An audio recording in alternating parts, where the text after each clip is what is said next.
Waziri alituhumiwa kula njama ya kumuua Ibrahim Traore akumbana na hukumu mbaya. Captain Traore ambaye anaongoza utawala wa kijeshi nchini Burkina Faso ameamua kujitenga na waziri mkuu wake na kuondoa baadhi ya watu ambao hana imani nao katika serikali yake kutokana na mfululizo wa matukio ya majaribio ya kifo.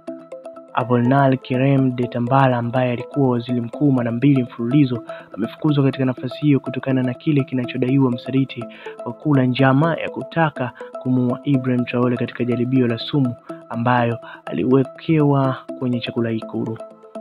Katika taarifa za ndani zilisema kuwa licha ya jaribio la kwanza la kumwekea sumu kwenye chakula, waziri alishiriki njama nyingine katika shambulio la mita 2 kutoka kifo.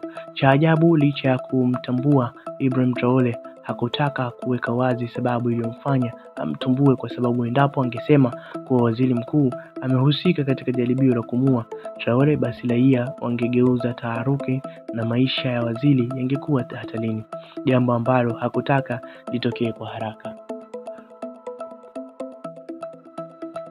Hii ni kwa sababu hukumu ya msaliti katika taifa hilo ni kifo cha kunyongwa, jambo ambalo Ibrahim Traore hakutaka litokee kwa waziri Apollinaire Guillaume Ntambara. Kapteni Ibrahim Traore ambaye anaongoza utawala wa kijeshi nchini Burkina Faso alisema kwamba kumuondoa madarakani waziri huyo ni jambo la busara zaidi, kwani hafikiri kufanya kibaya dhidi yake ili kuepusha sintofahamu. Baadhi ya wanadiplomasia waliunga mkono maamuzi ya Ibrahim Traore, kwani ametumia hekima zaidi kuliko cheo. Kwa mujibu wa kanuni, waziri alipaswa kunyonga mpaka kufa hadharani bila huruma, jambo ambalo lingekuwa mjadala mkubwa katika mataifa mbalimbali.